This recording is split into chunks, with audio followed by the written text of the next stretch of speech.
All right, guys, we're in a bit of a situation here because I was going to talk about UFC 296, which I still will do a little bit at the end of this video. But the hot topic of the last few weeks has been Ian Garry. You already know who he is. He's from Ireland, obviously inspired by Conor McGregor. He bites on everything that Conor does. He's like a very much 99-cent store version of Conor McGregor. And to say that is even an insult to Conor McGregor.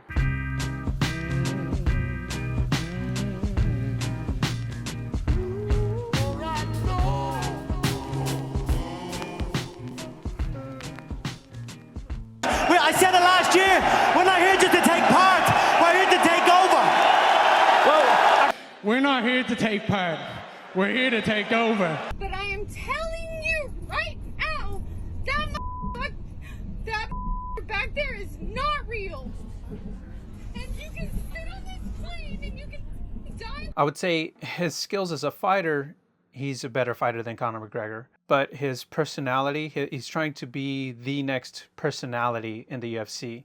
But the only problem is that Ian Garry is a big dork. And yes, you can be a dork and still know how to fight. There's a difference between having a skill set and having a personality. Ian Garry only has one of those things. He's basically trying to bite on Conor McGregor's persona while also trying to be an Instagram influencer type person, which has gotten him into trouble with gyms that he's trying to train at.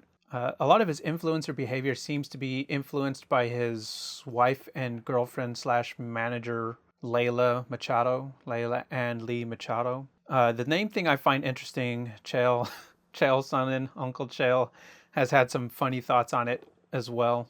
But Sean Strickland over the weekend decided to give the business to Ian Machado Garry. Now, I will tell you this, and I'm not going to tell the whole story, but I will tell you this. I'm done with the Machado. I used to do the Machado. I was happy to do the Machado. I thought there was even something to it. Like Frank Shamrock was working like Frank Juarez Shamrock for a minute there. And Vitor Belfort was working this Vitor Belfort Gracie for a minute there. I'm into it. Your name, your choice. I'm done with the Machado. It's Ian Garry from now on. Ian Garry. No more three names. You're now going to see Ian Garry on a stage with Colby Covington. And Colby doesn't have a horse in this race, as they say. He's got no dog in the fight, as they say. But he will have a microphone in his hand, which many times he has turned into a pipe bomb. And I don't know. I don't know if Ian understands that when he shows up to this press conference, he had better come extremely well armed. My main hypothesis on the Ian Machado Garry name moniker, him taking the Machado name, is that Ian, he doesn't really have a personality of his own. So that's another reason I believe he bit down on the Machado name, because, you know, you hear Machado and it's got its roots in Brazil. People know the Machado name in martial arts. If this had went a different route and Ian was dating one of Conor McGregor's relatives, and if she had the McGregor name, Ian would probably take that name as well. So it'd be Ian McGregor Garry. It seems like Ian Garry's own surname, Garry, is meaningless even to him, which is why he would adopt someone else's name. Everyone's aware of the famous Sean Strickland video of him talking about Ian Garry while he's driving in his car, and he's talking about him adopting the name and stuff like that. But he actually talked about this on his podcast months ago when Sugar Sean O'Malley was fighting Aljamain Sterling, and Ian Garry also fought in that card. That's the time when they created the mugshot t-shirt of Neil Magny. There are no rights on mugshots, are there? It's your guys' idea. I just fall in love with it. Like, sweet. I mean, that's genius. That one. Yeah. I like this one. Like this, no bigger. And I'd love to have a little bit of writing outside of the photo as well. I think that looks funny as fuck. You in? Yeah. How's it going, man? Good to see you guys again. It's fucking awesome. Oh my dear Jesus Christ, sir. It's so good. We are disruptive as fuck. He's gonna hate us. But Sean Strickland talked about this even back then with Chris Curtis and Just Pearly Things on the Man Dance podcast. How about you, Pearl? Which one? Holy fuck! You just called him Smeagol, or maybe I feel like the Irish guy just looks like he's gonna fuck someone up. He's just So like, I don't like the Irish guy because he's a fucking beta male. Oh, really? Didn't he take his girl's last name? Yeah, he took his girl's He last took name. his girl. Oh, that's so sad. That's like the Well, saddest. in all fairness, his girl is a Machado. So, like, in Brazil, that is I don't give a golden. fuck, dude. She could be God Emperor of the universe. I don't give a fuck. I'm sorry, if the guy was... You want Brazilian papers or no? No, I don't give a fuck. No, if she felt like the guy was good enough, she would take his lot. Like, there's nothing. I actually don't Girls, know. yes. Bottom no. line, that is some like beta male. I mean, I think she's a little bit older too, right? She's a little bit older. She already has a fucking kid. Like, it's like, dude, They have a kid together. Yeah, they got a kid together, but you simped up. Like, you're a weak dick motherfucker. Actually, the first time I met his chick, though, I think it was at your fight in New York, and she was wearing these like pasties of a dress. You remember that? Don't act like you don't remember that. I think you truly don't comprehend the amount of brain damage. He's like, you remember that? There's I'm like- somebody in the room. There's somebody in the room. Loves his wife, committed, never fucking cheats, and the dress she was wearing was such a fucking whore dress. And again, I like the girl; she's very sweet. But Layla's the sweetest human being. But I'm ever. telling you, we're talking about pasties. Like we're talking about, like it looks like I was at a No, but this is convention. the part. This is what I say. We're in a society where you can't tell the difference between single women and wives and mothers. That's where we're at. That's why you in always shoot society. your shot. And then another caveat. Remember, he was making fun of the black guy who was supposed to fight the other one. He was supposed to fight a black guy. Oh, it's Geoff Neal, yeah, where he was gonna. So he was supposed to fight Geoff Neal, who was actually good. Mm-hmm. So I guess Geoff Neal got arrested for like, I don't know, a DWI, assault with a weapon. I don't know, like same shit everybody gets arrested for in America. Oh. So wow. He's sitting there like behind a computer making a shirt, his mugshot. You know, I got a mugshot. We all got fucking mugshots. Kurt's got a mugshot. I don't actually. So we all got mugshots. Pearl got some mugshot. But anyways. I don't think Pearl has a mugshot. Look at that face. She's like. So you guys, look this up. He's sitting there behind a computer like giggling like, hee, I'm a little fucking dork. And his chick's standing over him like with his arm on his shoulder like, you should make it say that. You should make it say that. So Ian Garry, I think you're going to win, but you're a fucking simp, bro. And I fucking hope you don't. Wow. All right. Moving on.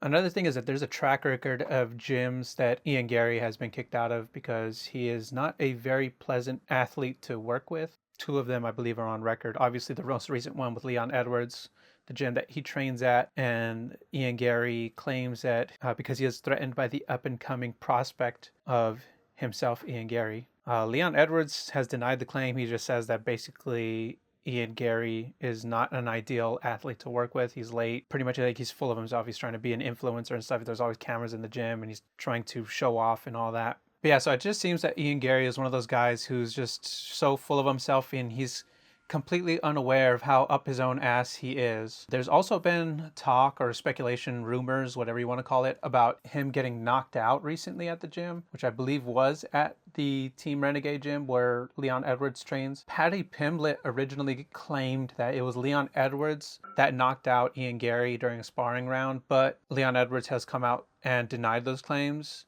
Brandon Allen, I think his name is, came out and said also that he was there, it's on video or something like that Ian Garry was knocked out cold in a sparring session. And I'm not sure who it is that did the investigation on this, but now people are starting to claim that it could possibly be Shavkat Rakhmonov, who is also going to be fighting this week too, which is interesting. At 296, he's fighting Wonder Boy. So yeah, who knows? It might be Shavkat Rakhmonov, but until then, that's all we really know. So let's sum up Layla's story. Layla Machado. She's a media personality for about 15 years, it looks like, doing a lot of things in other sports. She started Layla Ltd about 10 years ago. She wrote this book that everyone's talking about called WAG, Wives and Girlfriends, and it's basically about women that prey on rich athletes to, manipulate them for money or fame or whatever. Basically women who are like gold diggers.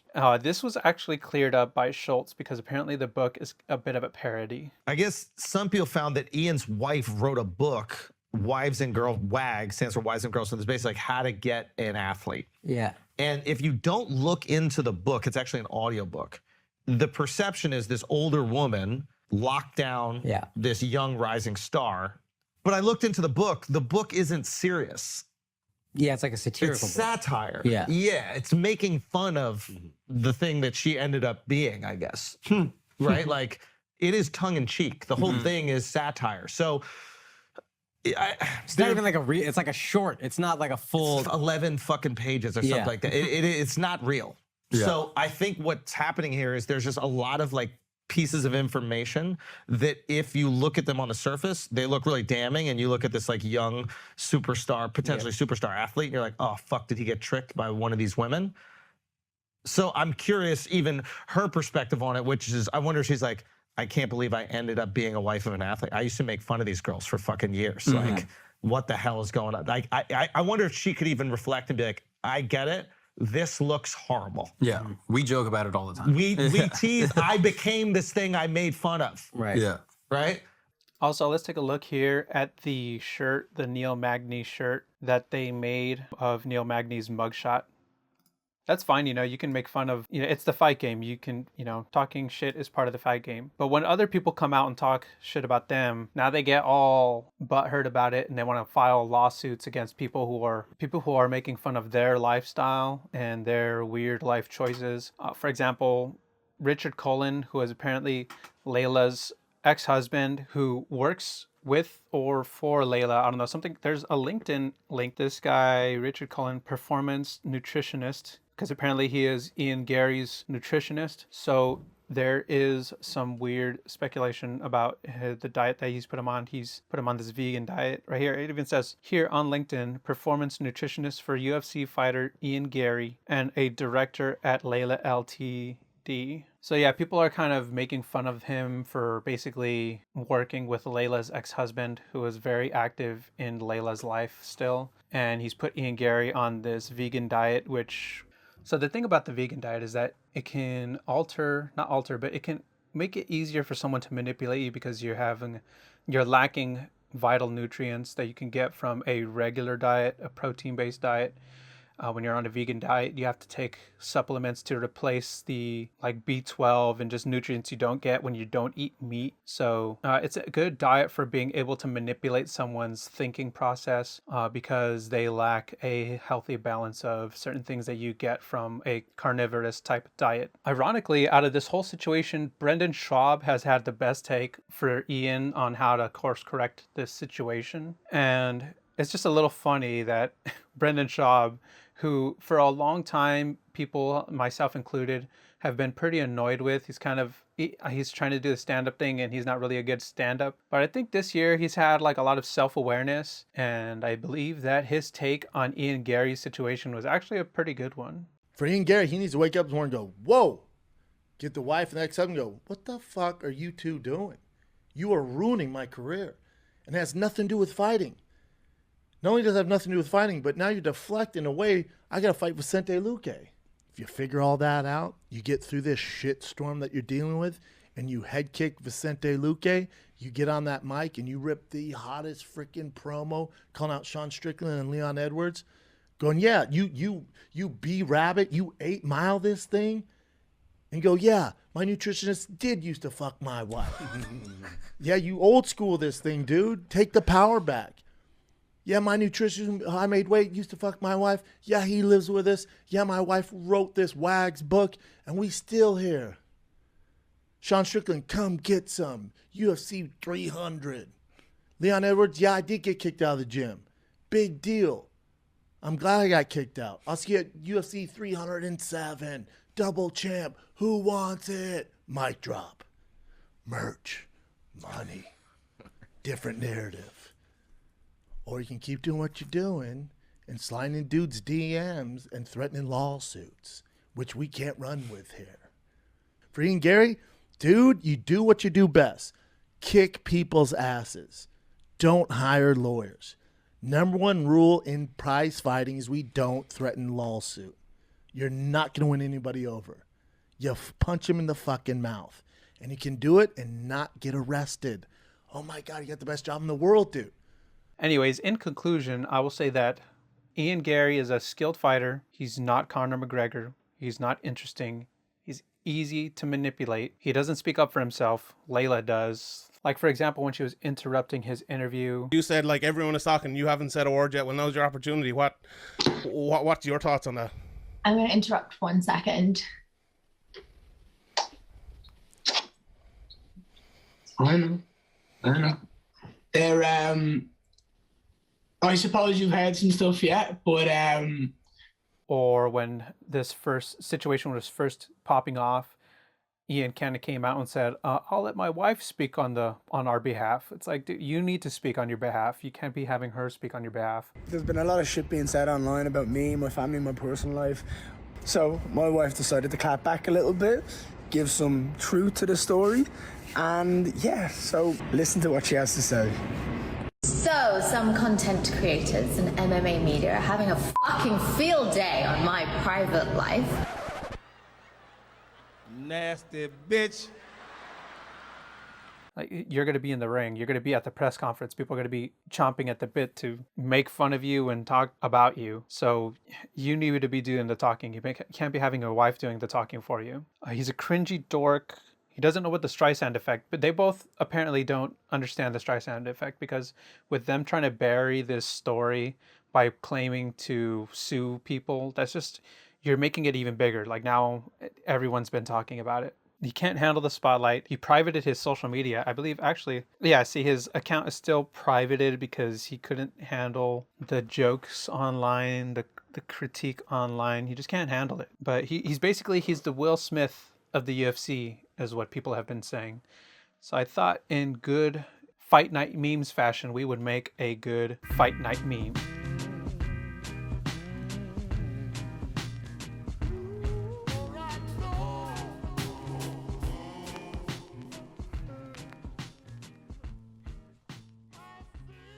All right, time to post it on Twitter. Ian Machado Smith. All right, so that concludes my section about Ian Machado Smith. Let's go ahead and take a look actually at the card for UFC 296. So we got Leon Edwards versus Colby Covington. I'm actually looking forward to this fight a lot. Let's take a look at the prelims, the regular prelims. Casey O'Neill versus Ariane Lipsky. I don't know who this is. So I've never seen her fight. I have no idea how this fight will go. I've seen Casey fight. She's pretty good. So I don't really have a pick in this fight. This girl looks kind of cute, though, this Brazilian girl. Cody Garbrandt versus Brian Kelleher. I don't know. Cody Garbrandt has been looking okay in his recent fights, but, you know, I've never seen this guy fight either, so who knows how that'll go. Irene Aldana, she's awesome. I'm really hoping she wins.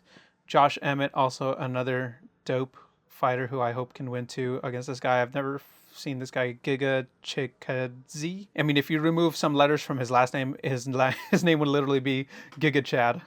So Josh Emmett versus Giga Chad over here.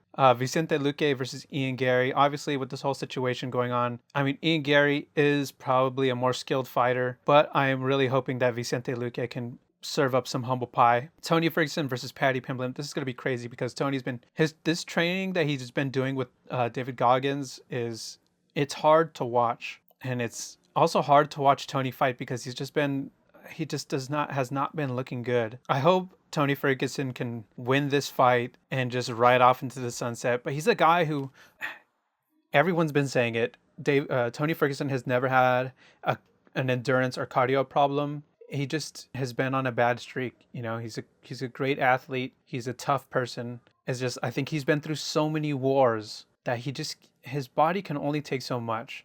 So, man, I wish he would just stop it. The only person that can stop Tony Ferguson from fighting is literally death. Like, I don't think he's going to stop fighting until he's dead, which it hurts to say. Stephen Wonderboy Thompson versus Shavkat Rakhmonov. I think Shavkat's probably going to win this fight, but I really hope that Stephen Thompson can get a win. So this is a fight where I like both of these guys. I can't pick one over the other. I'm going to lean more towards Stephen Thompson to win because I would really like it if he did. But if Shavkat wins, you know, I'll be happy either way. Alexander Pantoja versus Brandon Royval, who I've never seen too much of Brandon Royval's fights. Alexander Pantoja, obviously, he's very skilled. And we have our main fight of the evening, Leon Edwards versus Colby Covington. Dude, I have no idea what to think about this fight right here. Let's look at their stats. Leon Edwards has more wins than Colby does. So they're 21-3, 17-3. Leon Edwards is going to have the reach advantage. He's 6 feet tall. He's got 2-inch reach on his arms and his legs on Covington. For me, I'm going for my boy Colby Covington. But yeah, we'll see. Leon Edwards could probably take it, but I'm really hoping that Colby Covington can become the champ, that America's champ. Anyways, so if you make any memes that night, use the hashtag FightNightMemes so I can go ahead and review and shout out your meme. Let me know in the comments, who do you have for the main and prelim cards? Who do you have just in general for the fight, this UFC 296? Who are you rooting for? How do you think they're going to win? All that good stuff. And what's your take on the Ian Garry, Ian Machado Smith situation? Anyways, all right. Till next time. Peace.